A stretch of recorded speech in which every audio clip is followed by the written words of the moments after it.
स्वागत है दावा टाइम्स में। मैं कामरान साहब। सुप्रीम कोर्ट ने बुलडोजर न्याय को लेकर एक बड़ा जजमेंट बुधवार के दिन दिया था, जिसमें जस्टिस गवई और जस्टिस विश्वनाथन की बेंच ने सुनाया था, जो कि अपने आप में एक बड़ा फैसला और ऐतिहासिक फैसला था। चूंकि बुलडोजर न्याय को लेकर पूरे देश के अंदर एक हड़कंप मचा हुआ था कि किस तरीके का न्याय है कि जहां कोई भी अपराध में आए और उसके घर को गिरा दिया जाता था। इस पर विस्तार से चर्चा करने के लिए हमारे साथी और हमारे टीम मेंबर फैज सिद्दीकी जुड़ चुके हैं, जो कि सुप्रीम कोर्ट के इस फैसले पर लगातार नजर बनाए हुए थे। आज पूरे विस्तार से आपको वो बताएंगे कि किस तरीके का फैसला आया है, क्या दिशा निर्देश दिए गए हैं, इसका प्रभाव क्या पड़ेगा और किस तरीके से इसको स्वीकार किया गया है। तो आइए हम डायरेक्ट बात करते हैं। जी फैज साहब, क्या आप मेरी आवाज सुन पा रहे हैं? जी। तो आपका बहुत बहुत स्वागत है हमारे चैनल में। बहुत शुक्रिया कामरान। तो फैज साहब, मैं ये जानना चाहूंगा कि ये सुप्रीम कोर्ट ने किस तरीके का फैसला सुनाया है। आप जरा हमारे व्यूअर्स को बताइए इसके बारे में। ये सुप्रीम कोर्ट का जो bench justice B R Gavai और विश्वनाथन की बेंच ने एक बहुत ही ऐतिहासिक फैसला सुनाया है, जो कि बुलडोजर के ऊपर था। बुलडोजर कार्रवाई पूरे देश में प्रचलित थी और पूरे देश में एक आक्रोश भी था कि ये किस तरह का न्याय है कि किसी एक आरोपी का घर इसलिए गिरा दिया जा रहा है कि उसका नाम किसी क्राइम में आया है या फिर किसी तरह की गलत चीजों में आया है। तो सुप्रीम कोर्ट ने एक ऐतिहासिक फैसला दिया, जिसमें 95 पेज की जजमेंट में सुप्रीम कोर्ट ने एक हिंदी के बहुत ही फेमस कवि प्रदीप के कुछ दोहे का भी जिक्र किया, जो 2 लाइन में पढ़ के सुनाना चाहता हूँ। जी बिल्कुल। अपना घर हो, अपना आंगन हो, इस ख्याल में हर कोई जीता है। इंसान के दिल की चाहत है कि एक घर का सपना कभी न छूटे। ये इस दोहे को प्रस्तावना में किया गया है। सुप्रीम कोर्ट ने यह भी कहा कि आश्रय का अधिकार जो संविधान के आर्टिकल 21 है, अनुच्छेद 21 के फंडामेंटल राइट के तहत भी आता है। तो किसी की व्यक्ति को और किसी व्यक्ति का घर इसलिए गिरा देना कि वो क्राइम में शामिल है या फिर अभी उस पर दोष साबित हुआ भी नहीं, फिर भी उसका घर गिरा देना, ये कहीं ना कहीं संवैधानिक प्रक्रिया का, कानूनी प्रक्रिया का वायलेशन था और सेपरेशन ऑफ पावर का वायलेशन था। जिस तरह का एडमिनिस्ट्रेशन बिना जुडिशियल प्रोसेस के, बिना किसी तरह का फैसले के जाके किसी भी आरोपी का घर गिरा दे रहा था, तो इसका सेपरेशन ऑफ पावर का वायलेशन था। सुप्रीम कोर्ट ने इस बात का जिक्र किया और फिर अपना ये दिशा निर्देश देशव्यापी दिशा जी, मैं ये जानना चाहूंगा कि ये जो जजमेंट आया है, ये जजमेंट लागू कहाँ होता है और इस तरीके से कौन कौन सी जगह है, जैसे उसमें बताया गया है रिवर्स के इलाके और जो रेलवे लाइन के इलाके वगैरह, ये पूरा इसके बारे में आप बताइए थोड़ा। जी, मैं कुछ किसी भी घर को जमींदोज करने के लिए या उसका ध्वस्तीकरण करने के लिए किस तरह के प्रोसेस का फॉलो किया जाएगा, वो मैं आपको बताता हूँ। कि पहले किसी भी इमारत को या इलीगल इमारत हो तो उसको ध्वस्तीकरण करने से पहले एक प्रोसेस है, जिसे बताया गया कि सुकोज नोटिस 15 दिन पहले दिया जाएगा उसके घर के मालिक को या फिर जो उस घर में रह रहा है उसे।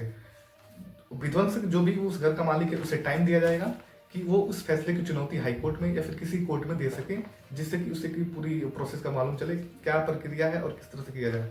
ध्वस्तीकरण का नोटिस जो है वो मालिक को दिया जाएगा और उसका एक कॉपी इमारत के बाहर चिपकाया जाएगा।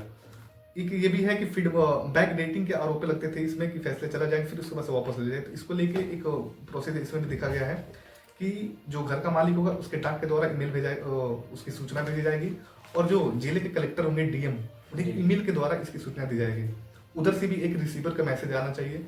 फिर डीएम एक नोडल अधिकारी के साथ साथ एक टीम बनाएंगे जिन्हें ईमेल एड्रेस दिया जाएगा और फिर वो उस प्रोसेस का फॉलो करेंगे किस तरह का होना चाहिए। और ये भी है कि ध्वस्तीकरण के समय का वीडियो बनाया जाएगा और उसको आगे के प्रोसेस के लिए और कभी भविष्य में काम आए उसके लिए एकत्रित करके उसे रखा जाएगा। बात यह है कि अब ये दिशा निर्देश किन किन जगहों पर लागू होते हैं, तो मैं ये बताता हूँ। न्यायालय ने ये स्पष्ट किया है कि ये दिशा निर्देश जैसे सार्वजनिक स्थान, जैसे किसी सड़क, गली, फुटपाथ, रेलवे लाइन, इनसे सटे या फिर नदी से सटे किसी भी निकाय पे अगर इलीगल कंस्ट्रक्शन बनता है तो उस पर ये सब प्रोसेस लागू नहीं होगा, क्योंकि वो जो जमीन होती है वो अथॉरिटी की जमीन होती है और उसके लिए अथॉरिटी वो उस पर कब्जा खाली कराने के लिए वो बाधित होगी और वो कराएगी। जैसे कि पहले हो रहा था कि कोई अपराध में शामिल हुआ और उसका फौरन जाकर एक नोटिस देते थे कि आपका घर इलीगल है। हालांकि पहले नहीं बताया जाता था कि अगर इतने दिनों से इलीगल है, घर कोई 5 साल पुराना है, कोई 10 साल पुराना है, तो सुप्रीम कोर्ट ने बाकायदा एक दिशा निर्देश दे दिया है कि किस तरीके से किन प्रक्रिया में जाके गिराना है। अब मैं ये जानना चाहूंगा कि ये इतना बड़ा जजमेंट आया है और जो कि योगी आदित्यनाथ का बुलडोजर एक पूरा एक प्रतीक था, उसको लेकर वो चुनाव प्रचार प्रसार करते थे। और अभी जो कि महाराष्ट्र और झारखंड के अंदर चुनाव चल रहा है, तो इसका क्या कुछ प्रभाव पड़ेगा इस पर? जी जी बिल्कुल, जिस तरह से इस सब कार्रवाई का किया गया था, और कहीं ना कहीं इस प्रोसेस को लेके लोगों के मन में कई सवाल भी उठ रहे थे कि जैसे किसी आरोपी का घर केवल इसलिए गिरा दिया जा रहा था कि वो आरोप में शामिल है, कह दिया जा रहा था कि ये जो इसकी इमारत है इलीगल है। फिर अथॉरिटी के ऊपर उंगलियां उठ जाती थी कि इतने दिन से अथॉरिटी क्या कर रही है। जब नाम साबित हुआ उसका क्राइम में, तब आके उन्होंने जमीन गिराया। फिर ये भी सवाल उठता था कि अगर उसका नाम क्राइम में नहीं आता तो क्या फिर वो जमीन वो कब्जा इलीगल हमेशा रहता। तो कहीं ना कहीं ये सब सवाल आई। और राजनीतिकरण की बात किया जाए तो फिर बुलडोजर का काफी राजनीतिकरण यूपी में, हरियाणा में, मध्य प्रदेश में, बिहार में, इन सब जगहों पे देखा जाएगा जहां जहां योगी आदित्यनाथ प्रचार करने गए और उनको बुलडोजर बाबा के नाम से भी जाना जाने लगा। तो इसका निगेटिव इम्पैक्ट इसमें पड़ सकता है कि जैसे कि अभी महाराष्ट्र और झारखंड में इलेक्शन है और इस समय ये सुप्रीम कोर्ट का डिसीजन पूरे देश पे लागू हो रहा है।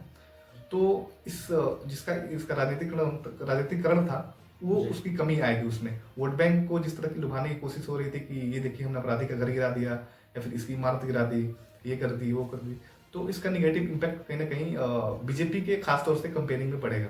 जी नहीं, इस मामले को तो लगातार इस तरीके से, चूंकि आप जिस देश के अंदर अदालत मौजूद हो, जिस देश के अंदर पूरा एक जुडिशरी सिस्टम हो, वहां पर आप बुलडोजर से तो बिल्कुल भी न्याय नहीं कर सकते थे।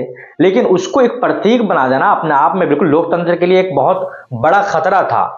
लेकिन अभी कुछ दिन पहले एक रिपोर्ट आया था जिसमें जो घर ध्वस्त किया गया है जिन लोगों का, उनमें विशेष एक खास धर्म को भी टारगेट किया गया था। ऐसे तो गिराए सबका गए थे और इस फैसले को और इस तरीके की चीज को ऐसे पूरी जनता नकार रही थी, फिर भी इसको सिंबल के तौर पर यूज किया जा रहा था। तो इसके बारे में जी कहीं ना कहीं इसका एक इम्पैक्ट सीधा एक खास कम्युनिटी पड़ा। अब ये खास तौर से ये नहीं कहा जा सकता कि पूरा का पूरा इम्पैक्ट पड़ा, नहीं, इस पे सब लोग प्रभावित हुए हैं, हिंदू, मुस्लिम, सिख, ईसाई, सब कोई, पूरे देश के लोग इसके खिलाफ आक्रोश था। बट ये है कि हाँ, एक खास तौर से कम्युनिटी एक प्रभावित हुई है। जिस तरह से काफी दंगे हुए, जैसे कि नूह मेवात में देखा जाए तो उस समय बिना किसी जांच कराए तुरंत जाके वहां की इमारतों को गिरा दिया गया। इस तरह का काफी वायलेशन हुआ, जिसे सुप्रीम कोर्ट ने खुद कहा है कि ये प्रोसेस ऑफ लॉ का वायलेशन है। और एक किसी भी इलीगल कंस्ट्रक्शन को गिराने के लिए एक प्रोसेस होता है, उस प्रोसेस को फॉलो नहीं किया जा रहा था। तो सुप्रीम कोर्ट ने इस पे ऐतिहासिक फैसला दिया और दिशा निर्देश कहीं ना कहीं जाहिर किए हैं कि जो पूरे देश में लागू होने चाहिए। जी, मैं ये जानना चाहूंगा कि ये फैसला अपने आप में ऐतिहासिक था और एक तरीके से देखा जाए तो यूपी सरकार पर तो एक तरीके से ये तमाचा के तौर पर देखा जा रहा था। और बहुत सारे लोगों ने ये कहा है कि यूपी सरकार पर एक तमाचा है, तो उसके लिए ये स्वीकार करना एक मुश्किल था। तो उसने किस तरीके से स्वीकार किया?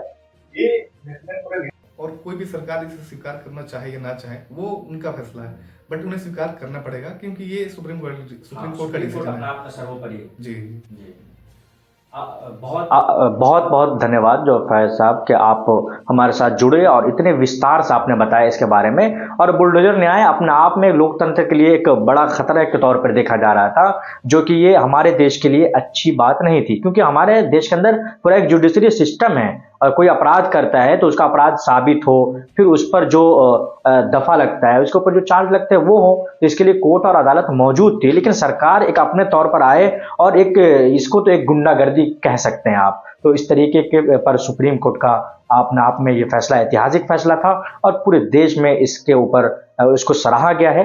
तो आप फैज साहब, आपका बहुत बहुत धन्यवाद जो आप हमारे साथ जुड़े और विस्तार से आपने हमारे साथ चर्चा किया। तो आप देखते रहिए इस तरीके का